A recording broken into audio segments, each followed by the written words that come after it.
Hey guys, we're back with more Falcons game reviews. This is kind of late, and there's literally a Thursday night game going on, but whatever, doesn't matter as long as I get the video out. And I will get the video out. Q's game ending 51-yard field goal helps Falcons overcome Ridder's mistakes, beat Buccaneers 16-13. Desmond Ridder and the mistake-prone Atlanta Falcons gave Tampa Bay Buccaneers all kinds of opportunities to hang on to the first place in the NFC South before showing why they believe their team headed in the right direction. Very defensive game. Falcons ton of turnovers, giving the Bucs a ton of chances. Falcons defense did not allow the Bucs to capitalize on those turnovers. If you look at the scoring summary, you can see Bucs matched us in the first, second, and third. And fourth, but we did kick a field goal in the third, and again kicked the game-winning field goal in the fourth to win us the game. The probability was on our side most of the game, but it did dip a couple times. Team stats, we had a little bit, not really a little bit, but a good amount of more total yards, hitting 400 once again. Turnovers, we had 3 and the Bucs had 2. Very mistake-prone game. All 3 of our turnovers were in the red zone, which is not good at all. Only one more first down for the Bucs, and they also had only one more second of possession. Another part of this sloppy game was the penalties, which I usually don't go into. But not only did both teams have 9 penalties each. Not only that, but if you check the stat, first downs from penalties, the Bucs had 6 first downs from our penalties because we had so many defensive ones, which are automatic first downs. Not a great performance for our mistake-wise, we did poorly. Almost every other part of us were good, except for the mistakes, which are penalties and turnovers, I'll say. Now looking at our player stats, Desmond Ridder, 19 of 25 for 250 yards. His ratings were okay. Only took 1 sack, which he did fumble that on that play, but that's neither here or there. We'll talk about that later. Tyler Algier, 21 carries for 59 yards, only 2.8 yards per carry. Cordero Patterson, back since Bijan Robinson didn't really play. 10 carries and 56 yards. It's good to have him back, playing just like he did on the first year with us. Desmond Ridder, 6 carries for 38 yards and a touchdown. He should have had 2 touchdowns, but it didn't end up that way. Bijan had only 1 carry near the end of the game because he had a headache, which we didn't report to the NFL. They said they're having an investigation, but we haven't really heard anything from it, so I don't really know. Receiving, Drake London had 6 receptions for 54 yards off of 7 targets, so he caught most of his targets once again. Had another pretty good game. Tyler Algier, you might have recognized that he didn't have a great rushing yard. He had good yards, but yards per carry wasn't amazing. He did make it up, though, with 53 receiving yards, one of them a 46-yard catch off of his 3 targets. He caught all 3, ended up having over 100 scrimmage yards. Kyle Pitts, only 3 receptions for 47 yards, but one of those was a 39-yard bomb that put us in the field goal range for Younghoe Koo's game winner. Scotty Miller, his only catch of the day was for 46 yards. You can see we hit some pretty big passes this week, which is always good to see. That was his only target. Jonnu Smith caught all of his targets for 27 yards. And Cordell Haas caught his 1 target for 19 yards. Venture Jefferson has first reception of the season for a gain of 5. Fumbles. Now this is a big no-no.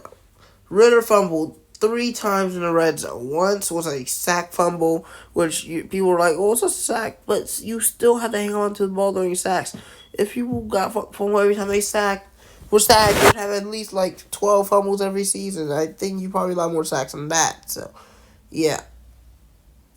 The other ones were fumble snap, which you can kind of blame 50-50 on the offensive lineman and the quarterback. And then the last one, which is all over the internet because of how stupid it was. Not on the level of the Mariota rollover pass interception, but it's definitely up there with one of the more idiotic plays I've seen. Ritter right beside the end zone instead of diving in or speeding up or tucking the ball or any of those things, slows down, has the ball wide for anyone who wants to poke it out. And guess what? It did get poked out. And that's his third lost fumble right before he could score a touchdown. Laquel London did recover a fumble, so that was great. He's been decent for his team. Nate Landry's been way more than decent for his team, though. He has career high 12 tackles. Rasheed Grant had 8 tackles as well. Sacks. Calais Campbell had one, Onyemata had one, and Lorenzo Carter had one. We've had like 8 sacks in the last 2 weeks, which is pretty good. 5 tackles for loss as well. So, great job for our team there. Also, look at London Marines. He had a tackle for loss and a fumble recovery, so great job. Passes defense. Wait, did it not show you who forced the fumbles, I guess? I guess we'll never know who forced that fumble. Don't even remember either. He likes to go to I guess, I don't know. Anyway. Passes defensed. AJ Turrell had 2. D. Alford had 2. And that adds up to 7 thanks to our passes defense by Rasheed Grant. Jeff Okuda and Dre Jarrett. QB hits. 3 for David Onyemata. And no touchdowns for the Falcons defense. 1 interception for Rasheed Grant, which was a really good one because it looked like they might have at least been able to put up a field goal on that drive. Passing that one good kick return. And Koo had the game-winning 51-yard field goal. Now the Bucs. Baker Mayfield was 27-42. He's not a quarterback you want throwing the ball 42 times. But he did only throw 1 interception out of it, which isn't great. He was also sacked 3 times. We did have a touchdown to almost 300 yards. Rashad White. 13 carries, 34 yards. Not a great game on the ground. Baker Mayfield almost did way better. He had a 31-yard carry, which set him up pretty well on that drive. Keyshawn Vaughn didn't really do anything special. Mike Evans, Chris Godwin, and Rashad White all had amazing games with 6 receptions. Chris Godwin only caught half of his targets, though, which isn't amazing. Rashad White, another running back, along with Tyler Algier, did not have a great game on the ground, but have a pretty good game through the air. Kay Dodden also had a pretty good game. Devin Tompkins had caught all of his targets. Trey Palmer caught 1. All these other guys didn't catch their targets.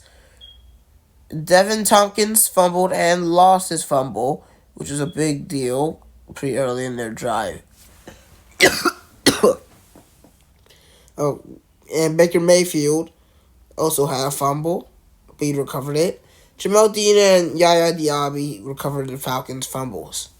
A pretty good game for tackles for the Bucs. Avonte David, Jamel Dean, and Ryan Neal all had double-digit tackles. Sacks, 1 for Shaquille Barrett, and that's it, which he did force to fumble. Tackles for loss, only 2. 1 for Joe Shoyinka, and 1 for Avonte David. 3 passes defense for them. 1 QB hit, that's it. Defensive line didn't really do much in this game, if you couldn't tell already. Devin Tompkins was a pretty good kick returner, and Chase McLaughlin hit 2 field goals. Final thoughts. I think this was a pretty big game to win.